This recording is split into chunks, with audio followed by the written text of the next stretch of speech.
নমস্কাৰ বন্ধুসকল, মই প্ৰকাশ মোৰ ইউটিউব চেনেললৈ আপোনালোক সকলোকে স্বাগতম জনালোঁ আৰু আশা কৰোঁ সকলো কুশলে আছে। আজি বিশেষ যিটো বিষয় মই আপোনালোকৰ আগত ক'বলৈ ওলাইছোঁ, সেই বিশেষ বিষয়টোৰ নাম দিছোঁ সম্পৰ্ক, সম্বন্ধ আৰু সংঘৰ্ষ। নিশ্চয় এই প্ৰথম দুটা বস্তু আপোনালোকৰ লগত অতীজৰ পৰাই চিনাকি, কিন্তু সেই দুইটা বস্তুৰ পৰাই সৃষ্টি হোৱা সংঘৰ্ষ আৰু কিদৰে তাক নিৰ্মূল কৰিব পাৰি, আজি সেই বিষয়ে আপোনালোকৰ আগত আলোচনা কৰিম। নিশ্চয় এই আলোচনাৰ বিষয়টো আৰম্ভ কৰাৰ আগতে আপোনালোকক জনাওঁ যে যিসকলে মোৰ চেনেলটো বৰ্তমানো ছাবস্ক্ৰাইব কৰা নাই, যদিহে আপোনালোকে মোৰ এই বিশেষ বিষয়সমূহ শুনি ভাল পাইছে, তেনেহ'লে নিশ্চয় ছাবস্ক্ৰাইব কৰিবলৈ নাপাহৰিব। আৰু আগতেও কৈছোঁ, আপোনালোকৰ এটা লাইক মানে মোৰ বাবে গোট খোৱা এটা উৎসাহ।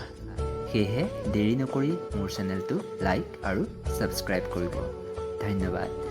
এতিয়া আমি মূল বিষয়টোলৈ আহোঁ। সম্পৰ্ক, সম্বন্ধ আৰু সংঘৰ্ষ। যেতিয়াৰ পৰা মানুহে সম্বন্ধৰ অৰ্থ বুজা হৈছে, তেতিয়াৰ পৰাই মানুহৰ মনত সদায় এটা প্ৰশ্নৰ সৃষ্টি হৈ আহিছে। সেয়া কেৱল আপোনাৰ বা মোৰ নহয়, প্ৰতিজন ব্যক্তিৰ মনত সেই বিশেষ প্ৰশ্নটোৰ সৃষ্টি হয়। কিদৰে নিজৰ সম্বন্ধবোৰ ভালদৰে ৰাখিব পাৰোঁ? মই বা আপোনালোকে প্ৰত্যেকজনৰ ক্ষেত্ৰত এই প্ৰশ্নটো নিজৰ মনত নিশ্চয় আহে, কেনেকৈ আমি আমাৰ সম্বন্ধবোৰ ভালকৈ ৰাখিব পাৰোঁ। এই ক্ষেত্ৰত আপুনি নিজৰ কথা ভাবি চাওক যে কি আপোনাৰ যিমানখিনি সম্বন্ধ আছে, সেই সম্বন্ধখিনিৰ মাজত আপুনি জীয়াই আছে, সেই আটাইখিনি সম্বন্ধৰ পৰাই আপুনি সন্তুষ্টি পাইছেনে? নিশ্চয় অসম্ভৱ। আমাৰ সম্পূৰ্ণ জীৱন এই সম্পৰ্ক আৰু সম্বন্ধৰ মাজত নিৰ্ভৰশীল, আৰু আমাৰ সম্পূৰ্ণ সুৰক্ষাও নিৰ্ভৰ কৰে এই সম্বন্ধসমূহৰ ওপৰত। নিশ্চয় আপোনালোকে এই বিশেষ কথাটো উপলব্ধি কৰিব পাৰিছে যে আমাৰ সুৰক্ষা নিৰ্ভৰ কৰে সম্বন্ধসমূহৰ ওপৰত। ইয়াৰ অৰ্থ এইটোৱেই যে আমাৰ প্ৰতিটো পল অনুপল আমাৰ চৌপাশত থকা আমাৰ সম্বন্ধসমূহৰ ওপৰতে আমাৰ জীৱনটো নিৰ্ভৰ কৰে। আৰু আমাৰ গোটেই জীৱনৰ সুখৰ কাৰণসমূহো আমাৰ সম্পৰ্ক আৰু সম্বন্ধসমূহ, যিসমূহৰ লগত জড়িত আমাৰ সম্পূৰ্ণ জীৱন আৰু সকলো সুখ দুখ। নিশ্চয় কেৱল আমি অকল নিজৰ কথা চিন্তা কৰি কেতিয়াও এটা জীৱন অতিবাহিত কৰিব নোৱাৰোঁ। আমাৰ প্ৰতিটো দিনৰ, প্ৰতিজন পৰিয়ালৰ, প্ৰতিটো সম্বন্ধৰ মাজৰ যিসমূহ আনন্দ আমি পাওঁ, সেই আনন্দসমূহ লৈয়ে আমি জীয়াই থাকোঁ। কেৱল নিজৰ আনন্দ লৈ আমি গোটেই জীৱনটো অতিবাহিত কৰা কেতিয়াও সম্ভৱ নহয়। কিন্তু গোটেই জীৱনত আমি যিমানখিনি দুখ পাওঁ, তাৰ কাৰণেও এই সম্বন্ধসমূহে। মই কিছু সময়ৰ আগত আপোনালোকে কৈছিলোঁ যে আমাৰ সকলো সুখৰ কাৰণ এই সম্বন্ধসমূহ, কিন্তু জীৱনত পোৱা প্ৰায় 80% দুখৰ কাৰণো এই সম্বন্ধসমূহে। জীৱনত সৃষ্টি হোৱা সংঘৰ্ষৰ কাৰণো এই সম্বন্ধসমূহে। নিশ্চয় এই সম্বন্ধসমূহৰ পৰা সৃষ্টি হোৱা দুখো আপোনালোকে পাইছে আৰু সুখো আপোনালোকে পাইছে। এই বিশেষ দুখ আৰু সম্বন্ধ, অৰ্থাৎ সম্বন্ধৰ পৰা সৃষ্টি হোৱা দুখ, এই ক্ষেত্ৰত ক'বলৈ গ'লে আপোনালোকে কেতিয়াবা ভাবিছেনে, যেতিয়া বিশেষ কোনোবা এজন ব্যক্তিৰ আন এজন বিশেষ কিবা এটা কাম সাধাৰণতে স্বীকাৰ কৰিবলৈ নোৱাৰে বা প্ৰকৃতাৰ্থত সম্পূৰ্ণ অস্বীকাৰ কৰে, তেতিয়াই আৰম্ভ হয় সম্বন্ধৰ মাজৰ সংঘৰ্ষৰ। এই যে স্বীকাৰ শব্দটো আৰু অস্বীকাৰ শব্দটো মানুহৰ ক্ষেত্ৰত কোন ক্ষেত্ৰত প্ৰযোজ্য হয় নিশ্চয় বুজি পাইছে আপোনালোকে। মই আপোনালোকক বা বিশেষ কোনোবা এজনক কিবা এটা ক'লোঁ, প্ৰথম অৱস্থাত আজি নোৱাৰিম দেই, বেয়া নাপাবা। দ্বিতীয় দিনাও ক'লে আজি নোৱাৰিম, লগ নধৰিবা প্লিজ, মই যাব নোৱাৰিম। তৃতীয় দিনাও মোক ক'লে যে মই তোমাৰ লগত যাব নোৱাৰিম বা মই এই কামটো কৰিব নোৱাৰিম।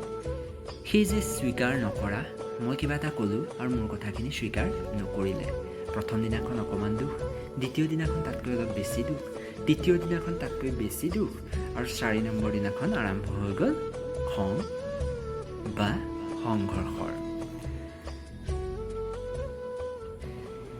আন ক্ষেত্ৰত দেখা যায়, যেতিয়া কোনো বিশেষ এজনৰ কাম এটাত পৰিৱৰ্তন আনিবলৈ চেষ্টা কৰা হয় সঁচা অৰ্থত বল প্ৰয়োগ কৰি সলনি কৰিবলৈ চেষ্টা কৰা হয়, তেতিয়াই সৃষ্টি হয় আমাৰ সম্বন্ধৰ মাজৰ সংঘৰ্ষৰ আৰম্ভণি।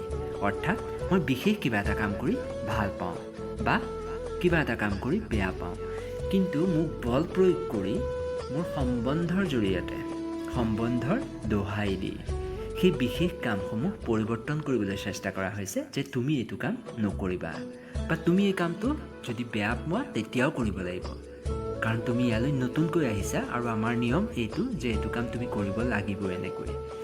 আৰু তেতিয়াই আৰম্ভ হয় আমাৰ সম্বন্ধৰ মাজৰ সংঘৰ্ষৰ। সঁচা অৰ্থত যিমান পৰিমাণৰ অস্বীকাৰ সিমান বেছি সংঘৰ্ষখন ডাঙৰ হ'ব, আৰু যিমান বেছি স্বীকাৰ সিমানেই সম্বন্ধসমূহ অতি সজীৱ হৈ থাকিব। মই যে কথাখিনি ক'লোঁ এয়া মাত্ৰ কেইটামান বিশেষ কথা নহয়, এয়া হৈছে আমাৰ প্ৰত্যেকৰে জীৱনৰ বাস্তৱিকতা। আৰু এই বিশেষ বাস্তৱিকতাৰ প্ৰত্যেকজন ব্যক্তিয়ে নিশ্চয় সন্মুখীন হৈছে। এই ক্ষেত্ৰত মোৰ এটাই কথা, যদিহে কোনো এটা সম্বন্ধৰ মাজৰ এজনে আন এজনৰ মাজত থকা ভুলসমূহৰ পৰিৱৰ্তন বল প্ৰয়োগ কৰাতকৈ সহজভাৱে তেওঁক বুজাব নোৱাৰেনে?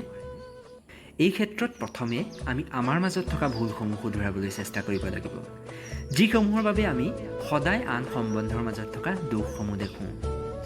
আৰু যেতিয়াই আমি নিজৰ মাজৰ এই ভুলসমূহ বা দোষসমূহ আঁতৰাম, তেতিয়াই নিশ্চয় সম্বন্ধৰ মাজৰ সংঘৰ্ষসমূহ শেষ হৈ যাব। অৰ্থাৎ স্বীকাৰ কৰা বা গ্ৰহণ কৰাই হৈছে আমাৰ সম্বন্ধসমূহ জীয়াই ৰাখিব পৰা এক বাস্তৱিক অৰ্থ। সেয়েহে আপোনালোকক প্ৰত্যেকজনকে এটাই অনুৰোধ কৰোঁ যে আপোনালোকে যিমান পাৰে সিমান স্বীকাৰ কৰিবলৈ চেষ্টা কৰক। মই এইটো নাই কোৱা যে ভুলসমূহ আপুনি মূৰ দোৱাই আঁকোৱালি লওক, সদায় আপোনাৰ ক্ষেত্ৰত হোৱা ভুলৰ বা আপোনাৰ ক্ষেত্ৰত হোৱা শোষণৰ বিৰোধিতা কৰক, কিন্তু আপোনাৰ ক্ষেত্ৰত কোনো দোষ নোহোৱা, আপোনাৰ কোনো যি কাম কৰিলে আপোনাৰ কোনো হানি বিঘিনি নহয়, মাত্ৰ এটাই সমস্যা হয় যে আপোনাৰ মনটোৱে নকয়। সেই বিশেষ মনটোক আপুনি 2 মিনিটৰ কাৰণে বুজাওক। যদিহে আপোনাৰ কিবা এটা বিশেষ কাম আঁকোৱালি লওঁতে আন এজন বিশেষ ব্যক্তিৰ মনটো ভাল লাগে, তেনেহ'লে সেই বিশেষ কামটো কৰাত আপোনাৰ কি আপত্তি? অৱশেষত সকলোকে এটাই কওঁ, আমাৰ সম্পূৰ্ণ জীৱন নিৰ্ভৰ কৰে আমাৰ এই বিশেষ সম্বন্ধসমূহৰ ওপৰত। সেয়েহে সংঘৰ্ষৰ পৰিৱৰ্তে সযতনে মৰমেৰে সেই বান্ধোনসমূহ বান্ধি ৰখা উচিত, আৰু তাৰ বাবে প্ৰয়োজন নিজৰ মাজৰ পৰিৱৰ্তনৰ। নিশ্চয় বুজি পাইছে আপোনালোকে মই আপোনালোকৰ কোন ক্ষেত্ৰত কোনসমূহ পৰিৱৰ্তন কৰাৰ কথা কৈছোঁ। পাৰিলে আপোনালোকে নিজৰ মনটোক বুজাওক।